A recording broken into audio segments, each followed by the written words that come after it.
What's going on, guys? This is my second time doing this because I forgot to turn on my desktop audio so you could hear some videos I showed. But we're gonna be going through the store, kind of the career of Renato Moicano and how he went from sort of an unknown kind of journeyman, someone people didn't really know or care about that much, to a charismatic fan favorite. At least that's how I see it. Who knows? I may just be a dirty, fucking, filthy casual. But this is what I've seen. Quick little facts and noteworthy stuff. He's a win over UFC lightweight prospect Ismail Bonfim. He was a top 5 featherweight at one point. Has a main event against Korean Zombie, and that's one of the fastest submissions in lightweight history. I'm so pissed that I didn't have my desktop audio on so you couldn't hear the fucking videos, dude. I'm so fucking pissed off about that. Whatever, we're gonna move forward. What's up, Motofocus? So, in the start, Renato Moicano was a highly touted prospect coming into the UFC. Undefeated record, 8 wins, 0 losses, 1 draw. Okay? He was known for his slick boxing, his lengthy build, and his high-level submission and grappling expertise. And he started out his UFC career with a submission win over Tom Ninamaki and 2 other split decisions over the 18-3 at the time, Zubaira Tukhugov and Jeremy Stephens. You know, the guy that Conor McGregor went, who the fuck is that guy? Let me pull up a photo of Jeremy Stephens. Actually, let me pull up the...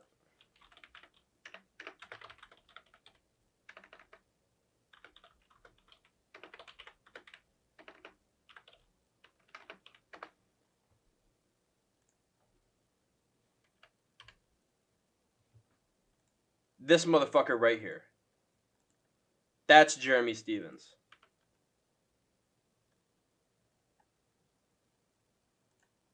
That guy, yeah. That's who Moicano, started out his career facing. And, this pushed him into the top 10 in the division already because he was facing good opponents. However, he would first taste defeat at the hands of a fellow undefeated prospect at the time, Brian Ortega. Okay? Both were 11-0 at the time, and despite Moicano outstriking him and seemingly being up on the scorecards and beating Ortega up on the feet, he would shoot in for a takedown and get caught in a tight guillotine that would force him to tap, handing Moicano his first professional UFC loss. Let's see if we can find that really quick. God, dude, it's fucking... Oh, dude, I'm so pissed right now.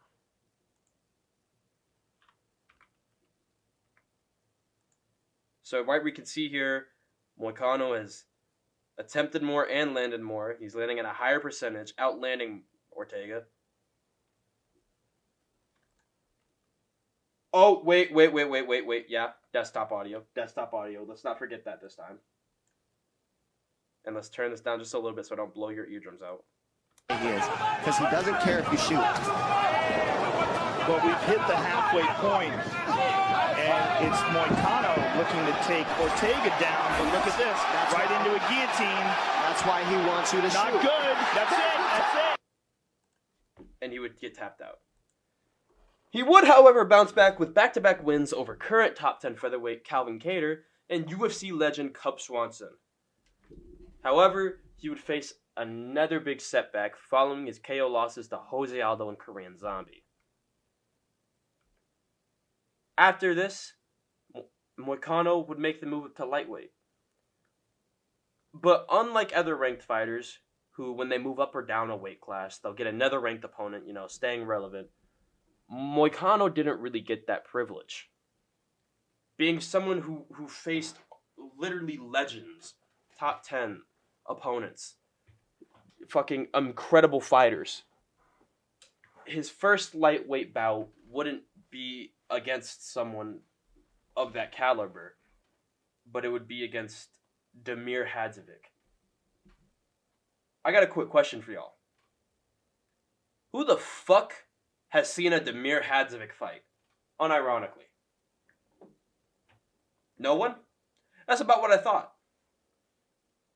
Despite this, Moicano would make the most of it, quickly submitting Hadzovic in 44 seconds, getting one of the fastest submissions in fuck it. Oh my god. I'm like brain rotting right now. In lightweight history, and he had a pretty funny moment where he got mad at Hadzovic because he wanted to fight more. Let's look at that really quick.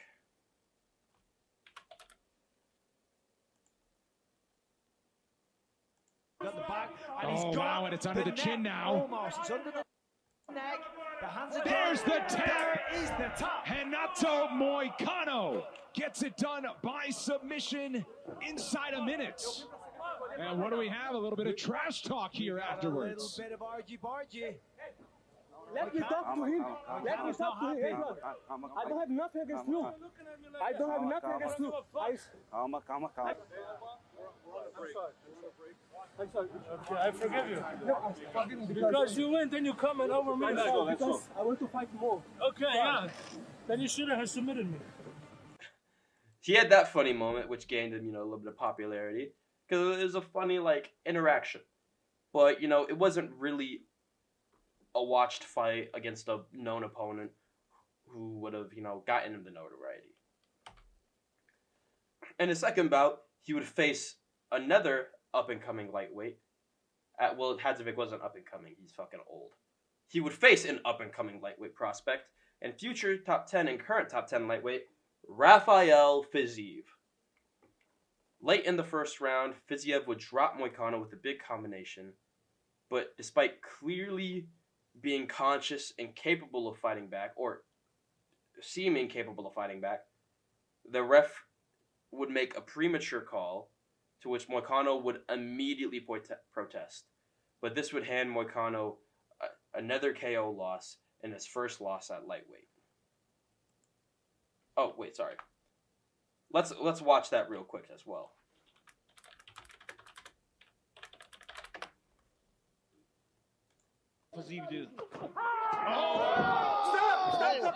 Rafael Fiziev knocks out Renato Moicano. Moicano protests immediately. So you can hear him say, no. He was clearly conscious and fighting back, but they stopped it early. Yes, my desktop audio is on. Thank the fucking Lord. And you could see through the stats, Moicano was outlanding him to the head, jabbing and piecing him up. But it is what it is. He would then face British prospect Jai Herbert and another UFC vet, Alexander Hernandez, submitting both in the second round. I'm not going to show clips of everything, but I'll show clips of the big important moments. I'm sorry for that. That was a burp. I'm sorry. The start to his stardom. Okay? This would begin while Moicano was eating steaks in Brazil and drinking beers, gets called up on 4 days' notice to face Rafael dos Anjos in the co-main event on pay-per-view for UFC 272, Colby Covington versus Jorge Masvidal. Despite losing the bout in almost every round, he gained recognition for taking the fight on short notice, and it was good exposure since it was a co-main event of a pay-per-view. He got respect for it, and he got a lot of notoriety for it. However, Moicano's big transition to money would come into one of the most famous stadiums in combat sports. Moicano got his real notoriety after his win over Brad Riddell, his emphatic first-round submission over Brad Riddell at UFC 281, November 2022 in Madison Square Garden. This is where he had his iconic post-fight interview with the Moicano wants money. Let's look at that really quick.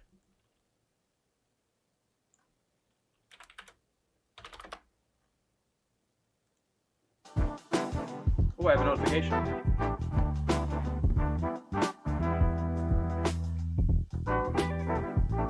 I want to die.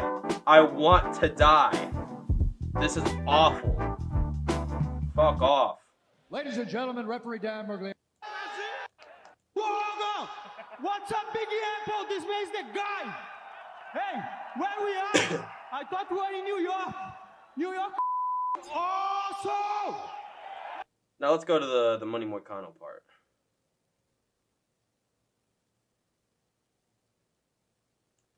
For 24 hours, disrespect me. I want bonus.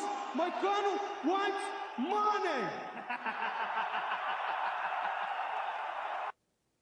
That would be the big kind of post-fight interview, a big stage. It was the start of the main card, it was the featured prelim, so everyone was getting there. That's when everyone was just getting settled in, and he got them up. Everyone was just starting to sit down and get comfortable, and he brought them right out of their seats, getting them hyped up. Moicano wants money, and he was ranked after this fight. Because he mentioned I didn't show it, but he mentioned being disrespected because he wasn't in the rankings. And he got his ranking, being now the number 13 at that point, and was looking for another fight, and got matched up in June on the Vittori versus Cannonier card as the co-main against Arman Tsarukyan. However, he was sidelined until 2024 when tragedy struck. During the camp for Tsarukyan, Moicano suffered a major knee injury that would put him out until February of 2024. Moicano during this time, he made the most of it because Moicano would begin streaming on Twitch and doing more YouTube, where he developed this Moicano personality by telling people how to gamble and giving them the perfect parlay or losing them their life savings. He actually has a really good record in terms of betting. He's actually pretty fucking good at it. I don't know how. Because sometimes he'll literally just be like, I don't know this guy. I know this guy. Pick that guy. All right, then. And it's just correct for some reason. Either way, Moicano was growing in popularity, but due to him being out for so long, he was stagnating a bit. Okay, people like him for his personality. People like his post-fight interviews, but they want to see him fight. They want to see how far he can go. So he would stagnate in popularity for a bit and be forgotten about a tiny bit. Not really forgotten, but he would kind of fall back in everyone's minds. He would finally get his return against Drew Dober on UFC Fight Night, Dolidze versus Imavov, which I believe was the first Saturday of February. While not having the greatest performance, Moicano beat the racially motivated knockout artist and got himself back on track and got himself another great post-fight interview that brought attention to his name. Let's look at that really quick. And there was a real big moment in this. There's a real big moment in this.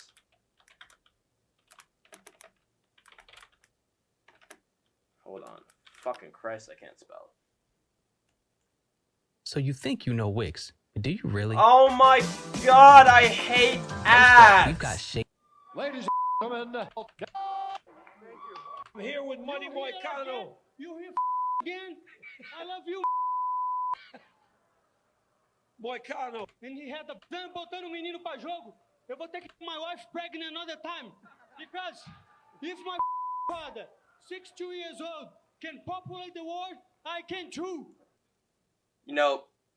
Classic Moicano. Here's the big moment that got him some notoriety. And you may recognize who he's calling out. Subscribe on YouTube, the best content in the world. Hey, MMA Guru, you are pig. You say I would get slapped by the Drew Dober. That's right. He called out the MMA Guru. We're going to go more into that later. But, actually, we're going to go more into that in a minute. But before and after this fight, he mentioned on his YouTube his distaste for the Apex due to the lack of the crowd and how it's used to put on poor events. And he requested to not be put in the Apex for his next fight. He said on his YouTube, don't put me in the fucking Apex. And the UFC so graciously obliged. More on that later.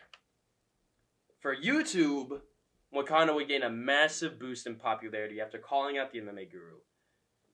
And due to this interview, which the MMA Guru saw and responded to, he would give Moicano, I can't speak!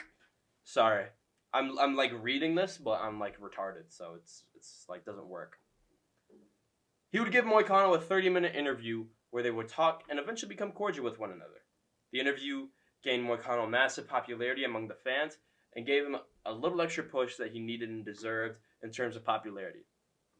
But eventually, Moicano would stop YouTube for a couple of weeks while preparing for a fight on the biggest stage he's ever been on. That's right. Renato Moicano would face Jalen Turner on the biggest card in the history of combat sports, at least I believe it is, UFC 300. This is a big opportunity for Moicano since the card opened up with Davison Figueiredo and Cody Garbrandt, two former champions, with a fan favorite in Cody Garbrandt. Something that would get the fans in their seats early on and that would get people watching at home really early on. This would attract all the fans super early on and keep them there throughout the entire night. And during this, Moicano would face adversity early. He would get hurt to the body and dropped in the first round, but he would rally back to get the TKO finish, the first TKO finish in his career, against Jalen Turner on the biggest stage he's ever been on. And he would have, again, another emphatic post-fight interview. What the is my life? I fucking hate these stupid fucking ads, dude. You started strong. Now it's time to I finish hate strong. these fucking We make ads. transferring easy, so I you can hate these keep ads. The Constitution. I love the First Amendment.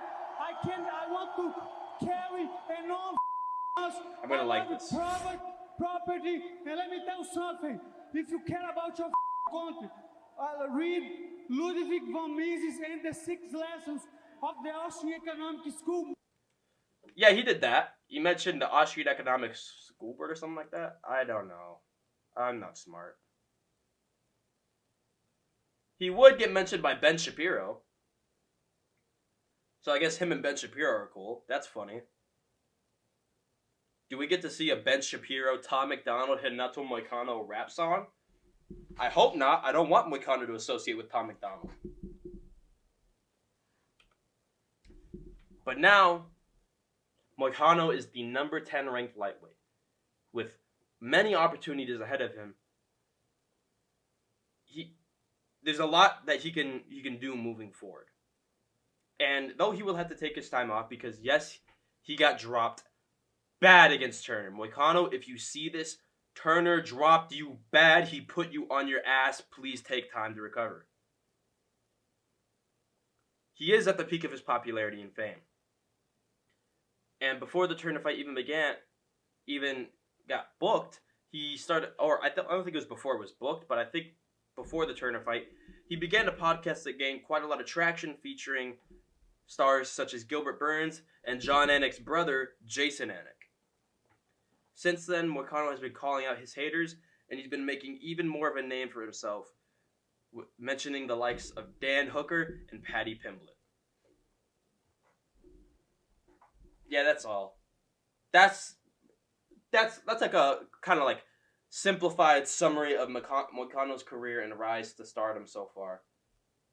And you know, if there's anything I missed, tell me down below. Thank you for watching.